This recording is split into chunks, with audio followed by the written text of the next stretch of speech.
दिशा सालेंच्या प्रकरणात SIT नेमण्यात आलेली आहे.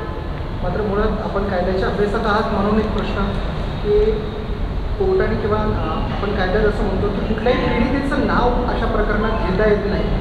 मात्र विरोधी पक्ष असेल किंवा मग सत्ताधारी असेल वारंवार त्या मुलीचं नाव घेत आहेत आणि यामुळे कायद्याचा कुठेतरी भंग होतोय असं तुम्हाला वाटतं? म्हणजे मी एवढंच म्हणेन त्याच्यामध्ये की सुप्रीम कोर्टाने एक निर्णय असा दिला होता की विक्टिम जे आहे त्यांचं नाव घेणं टाळलं पाहिजे.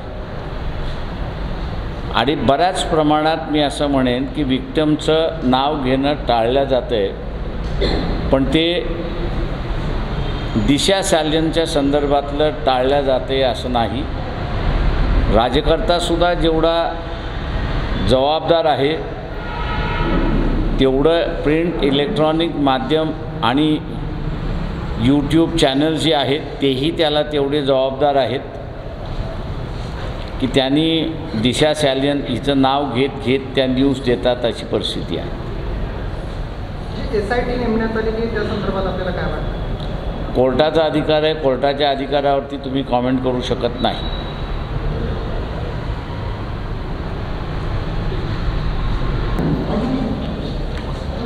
विदर्भामध्ये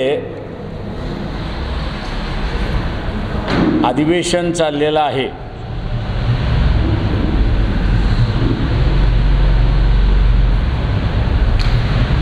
आणि या अधिवेशनामध्ये विरोधी पक्ष अस्तित्वात आहे असं दिसतच नाही आहे. जेणेकरून विरोधी पक्ष सत्ताधारी पक्षामध्ये विलीन झाला आहे असंच चित्र त्या ठिकाणी दिसते.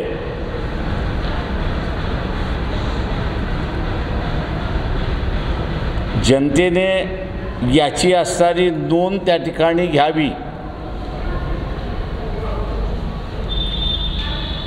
माझ्या माहितीप्रमाणे नागपूरमध्ये विदर्भातल्या वेगवेगळ्या संघटनांनी मिळून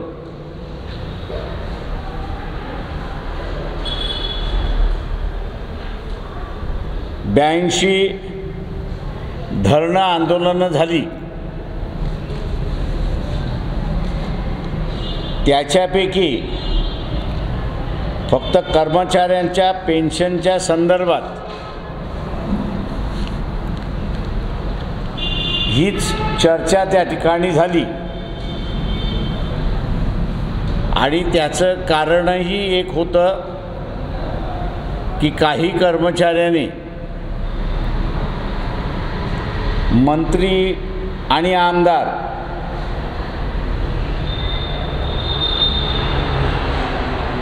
आमच्या प्रश्नावरती डावलण्यात आलं तर आम्ही भानगडी काढल्याशिवाय राहणार नाही आणि म्हणून थातूर मातूर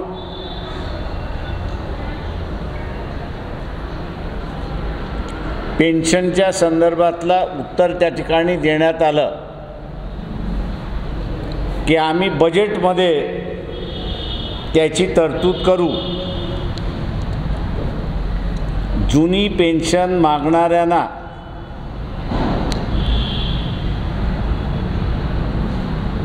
माझं असणारं आव्हान आहे, काँग्रेस, राष्ट्रवादी काँग्रेस, BJP यांनी 2000 साली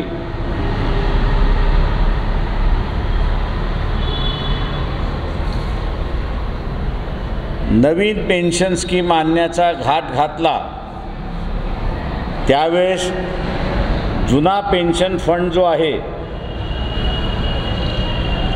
तो शेअर मार्केटमध्ये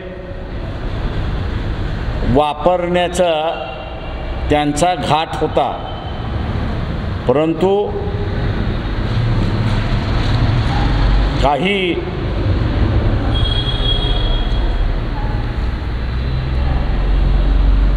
खासदार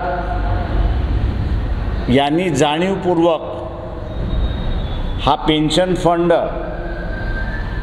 स्पेक्युलेटिव्ह मार्केटमध्ये वापरल्या जाणार नाही आणि जो कोणी निर्णय घेईल ह्या स्पेक्युलेटिव्ह मार्केटमध्ये गुंतवण्याचा त्याच्यावरती व्यक्तिगत जबाबदारी फिक्स केली पाहिजे।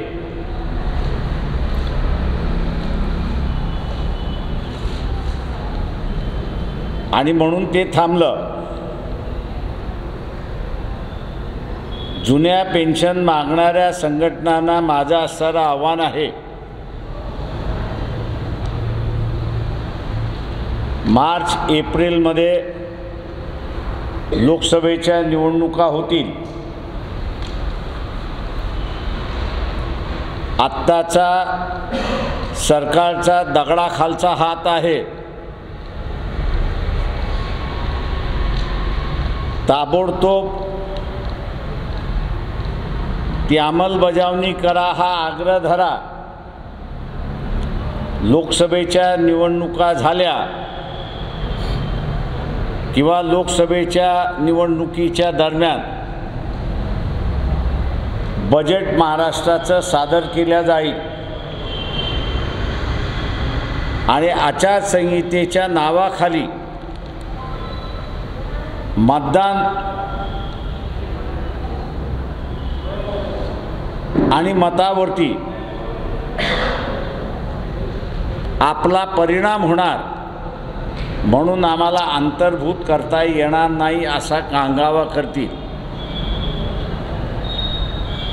आणि म्हणून कर्मचाऱ्यांनी पेन्शनचा मुद्दा ताबडतोब लावून धरावा अशी परिस्थिती आहे।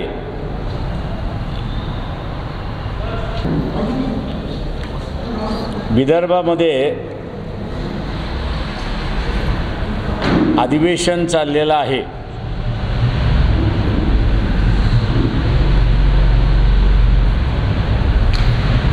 आणि या अधिवेशनामध्ये विरोधी पक्ष अस्तित्वात आहे असं दिसतच नाही आहे, जेणेकरून विरोधी पक्ष सत्ताधारी पक्षामध्ये विलीन झाला आहे असंच चित्र त्या ठिकाणी दिसते।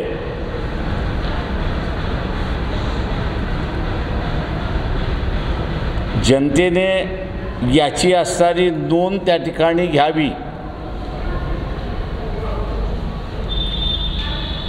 माझ्या माहितीप्रमाणे नागपूरमध्ये विदर्भातल्या वेगवेगळ्या संघटनांनी मिळून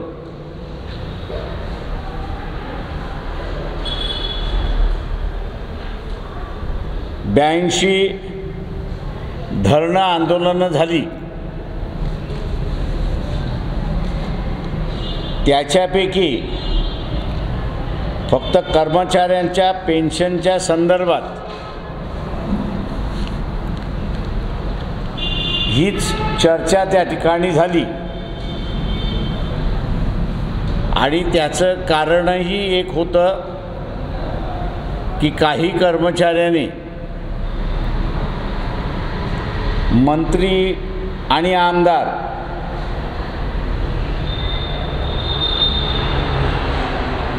आमच्या प्रश्नावरती डावलण्यात आलं तर आम्ही भानगडी काढल्याशिवाय राहणार नाही आणि म्हणून थातूर मातूर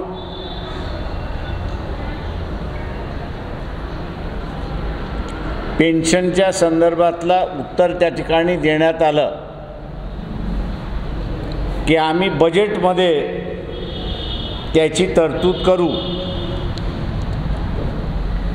जुनी पेन्शन मागणाऱ्यांना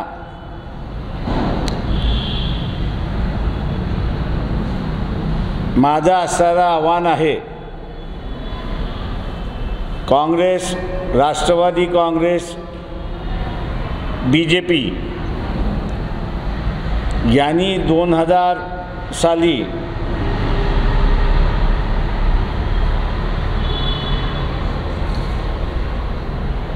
नवीन पेन्शन स्कीम आणण्याचा घाट घातला। त्यावेळेस जुना पेन्शन फंड जो आहे तो शेअर मार्केटमध्ये वापरण्याचा त्यांचा घाट होता, परंतु काही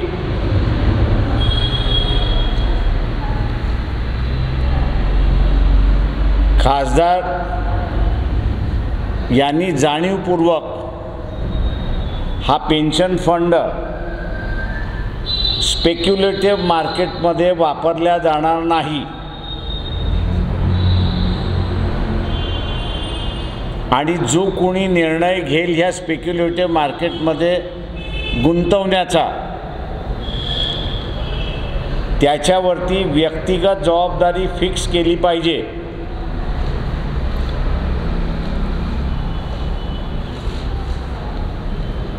आणि म्हणून ते थांबलं। जुन्या पेन्शन मागणाऱ्या संघटनांना माझं असणारं आव्हान आहे, मार्च एप्रिलमध्ये लोकसभेच्या निवडणुका होतील। आत्ताचा सरकारचा दगडाखालचा हात आहे, ताबडतोब ती अंमलबजावणी करा हा आग्रह धरा। लोकसभेच्या निवडणुका झाल्या किंवा लोकसभेच्या निवडणुकीच्या दरम्यान बजेट महाराष्ट्राचं सादर केलं जाईल आणि आचारसंहितेच्या नावाखाली मतदान आणि मतावरती आपला परिणाम होणार म्हणून आम्हाला अंतर्भूत करता येणार नाही असा कांगावा करतील आणि म्हणून कर्मचाऱ्यांनी पेन्शनचा मुद्दा ताबडतोब लावून धरावा अशी परिस्थिती आहे। या संदर्भात आपली काय भूमिका असणार आहे, कशी तयारी? हे माझी भूमिका म्हणण्यापेक्षा इंडियाची भूमिका काय ती महत्त्वाची आहे। एकत्र बसले पण एका ताटात जेवले नाहीत अशी परिस्थिती आहे।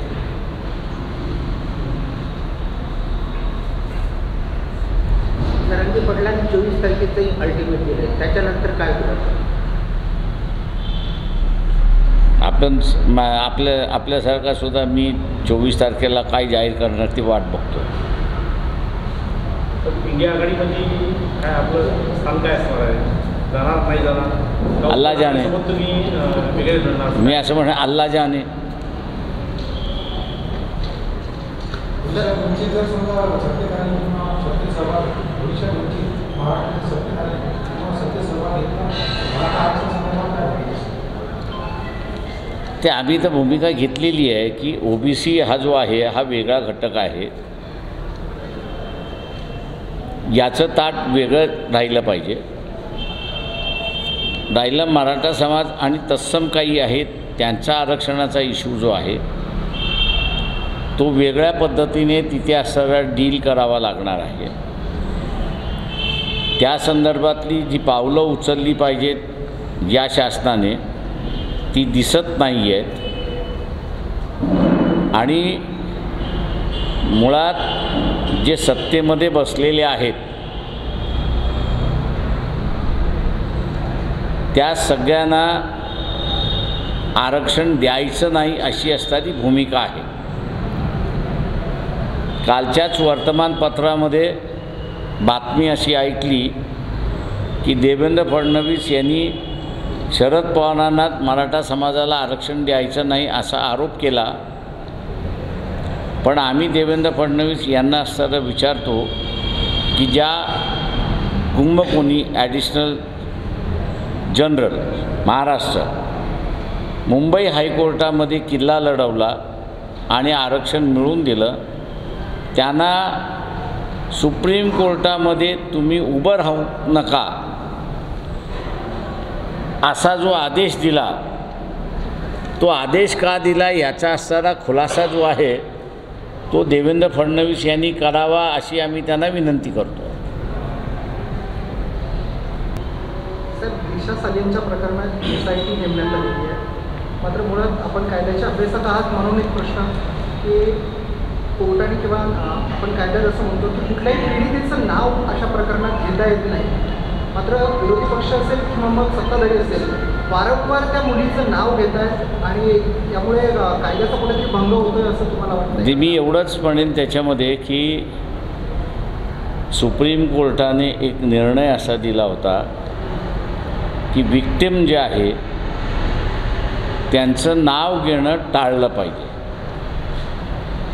आणि बऱ्याच प्रमाणात मी असं म्हणेन की विक्टिमचं नाव घेणं टाळलं जातं आहे. पण ते दिशा साल्यांच्या संदर्भातलं टाळल्या जाते असं नाही. राज्यकर्तासुद्धा जेवढा जबाबदार आहे तेवढं प्रिंट इलेक्ट्रॉनिक माध्यम आणि यूट्यूब चॅनल जे आहेत तेही त्याला तेवढे जबाबदार आहेत की त्यांनी दिशा सालियन हिचं नाव घेत त्या न्यूज देतात अशी परिस्थिती आहे. SIT नेमण्यात आलेली त्या संदर्भात आपल्याला काय वाटतं? कोर्टाचा अधिकार आहे. कोर्टाच्या अधिकारावरती तुम्ही कॉमेंट करू शकत नाही.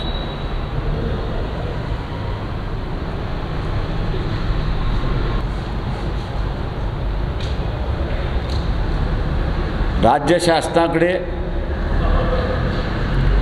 आरक्षणाच्या संदर्भातलं धोरणच नाही.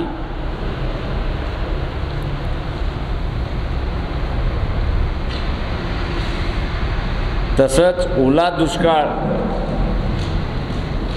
आणि कोरडा दुष्काळ याच्या संदर्भातल्या स्टँडिंग इन्स्ट्रक्शन ज्या पाहिजेत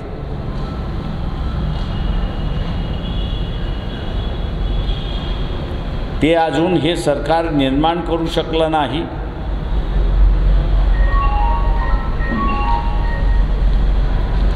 तीच भूमिका पीक विमाच्या संदर्भात सुद्धा आहे. अनेक शेतकऱ्यांना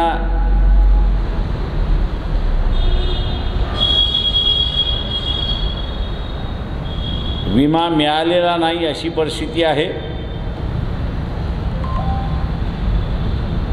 आणि हे शासन नागपूरच्या विधानसभेमध्ये या महत्त्वपूर्ण प्रश्नांवरती चर्चाच आपल्याला दिसत नाही.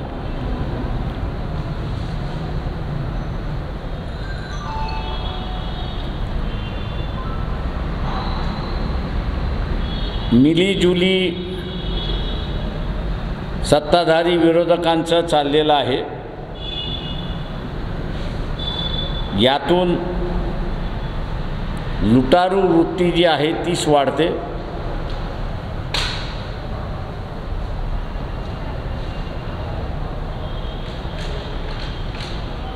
जनतेने याची असणारी नोंद घ्यावी आणि पुन्हा यांना निवडून देऊ नये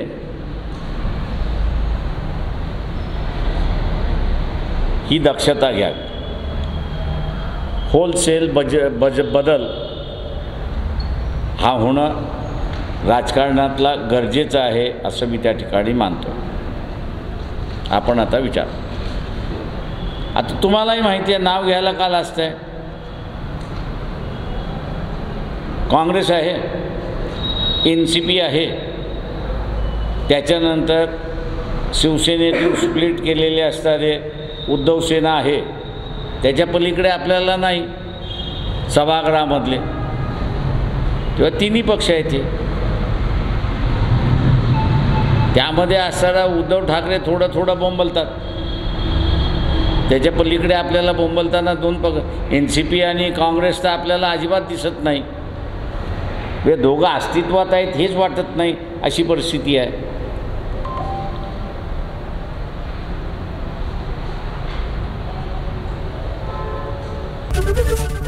ABP माझा, उघडा डोळे बघा नीट.